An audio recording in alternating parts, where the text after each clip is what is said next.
हाँ चलिए 3 पॉइंट जो है 5 में बताना है, ठीक है ना। पहले एक बार क्वेश्चन सब देख लीजिए।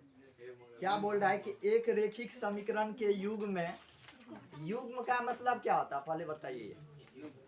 युग्म का मतलब होता है जोड़ा। युग्म का मतलब क्या होता है? जोड़ा। तो एक रेखिक समीकरण के युग्म में किसका एक अद्वितीय हल है, किसका एक कोई हल नहीं है, और किसका एक अपरिमित रूप से अनेक हल है। ठीक है, अद्वितीय हल है तो उसकी स्थिति वज्र गुणन विधि के द्वारा ज्ञात करना है। देखिए रेखिक समीकरण जो होता है ना 3 तरह से बनता। पहला क्या बोले? प्रतिस्थापन विधि। दूसरा क्या बोले हैं? विलोपन विधि। तीसरा क्या बोल रहा है? वज्र गुणन विधि। ठीक है ना। तो इसमें जो है सबसे पहले ये मालूम करना है कि अपरिमित रूप से अनेक हल का सूत्र क्या होता है। देखिए क्या होता है, A1/A2 बराबर B1/B2 बराबर C1/C2। कौन सा ये हल है? अपरिमित रूप से अनेक हल है, जिसको हम क्या कह सकते हैं? संगत। देखिए ये लिखना पड़ता है, अगर सवाल आप बनाइएगा तो ये लिखना पड़ता है। तो अपरिमित रूप से अनेक हल है, उसके नीचे में भी लिखना पड़ेगा ये क्या है? संगत है। और ये संपाती भी होगी। क्या होगी? संपाती भी होगी। नेक्स्ट क्या है? A1/A2 बराबर B1/B2 बराबर नहीं। देखिए ये बराबर का चिन्ह दे दीजिएगा, बीच में काट दीजिएगा। तो बराबर नहीं क्या हो जाएगा? C1/C2, जिसका क्या नाम है? कोई हल नहीं। कोई हल नहीं को क्या कहते हैं? असंगत। कभी कभी ऑब्जेक्टिव में दे देता है ऐसा क्वेश्चन, बोलता है क्या असंगत है कि असंगत है। ये क्या हो गया? असंगत, जिसको हम क्या कहते हैं? समांतर रेखा कहते हैं, या समांतर होगी। फिर देखिए A1/A2 बराबर नहीं B1/B2। इसमें भी आप लगा सकते हैं बराबर नहीं C1/C2। नहीं दीजिएगा तब वो कुछ दिक्कत नहीं। देखिए A1/A2 बराबर नहीं B1/B2 बराबर नहीं C1/C2। कभी कभी सूत्र में ऐसा नहीं रहता है, सिर्फ यही ठो रहता है। A1/A2 बराबर नहीं B1/B2। इसको क्या कहते हैं? अद्वितीय हल है। अद्वितीय हल को क्या बोला जाता है? संगत प्रतिच्छेदी होगी। ठीक है। देखिए दो गो चीज याद रखना है, ये संगत और संगत। ठीक है ना। अनेक हल में, ठीक है ना, क्या बोले? अनेक हल में और अद्वितीय हल में क्या होता है? संगत होता है। देखिए है ना, अनेक हल में और अद्वितीय हल में क्या होता है? संगत होता है। और कोई हल नहीं में क्या होता है? असंगत होता है। जैसे मान लीजिए जो है 3.5 का पहला क्वेश्चन क्या है? क्वेश्चन एक बार देख लेते हैं।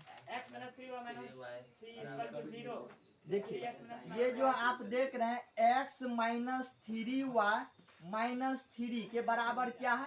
0। सब देखिए बुक। दूसरा क्या है? 3x-9y-2 के बराबर क्या है? 0। हाँ देखिए इसके x के बगल में क्या दिया हुआ? 1 है। देखिए x के बगल में नहीं कुछ रहता है तो 1 रहता है। तो यहाँ पे 1 है, जिसको हम क्या कहते हैं? A1 कहते हैं। तो देखिए A1, ठीक है, बट इसको क्या कहते हैं? A2।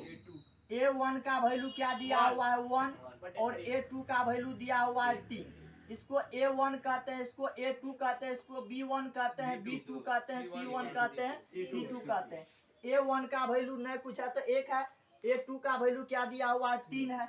इसके बाद बताइए B1 का वैल्यू कितना दिया हुआ? B1 और बटे क्या हो जाएगा? B2। तो B1 का वैल्यू क्या हो जाएगा? -3। और B2 का वैल्यू -9। माइनस माइनस देखिए प्लस हो रहा है। इसके बाद देखिए 3 तिया क्या हो जाएगा? 9। तो क्या हो जाएगा? ऊपर में 1, नीचे में क्या हो गया? 3 हो गया। इसके बाद आगे भी चेक करना है। सी इसको क्या बोलिएगा? C1 C2। देखिए C1 बटे क्या हो जाएगा? C2। तो C1 का वैल्यू क्या है? देखिए -3। और C2 का वैल्यू क्या है? -2। ये और ये कट जाएगा तो क्या बचेगा? 3/2। अब बताइए ये इसके बराबर में है, ये तो बराबर में नहीं है। जब दो बराबर में है, तीसरा बराबर में नहीं है। देखिए दो बराबर में है, तीसरा बराबर में है, तो इसको क्या बोला जाएगा? कोई हल नहीं। यहाँ पे लिख देना है, क्या लिखिएगा?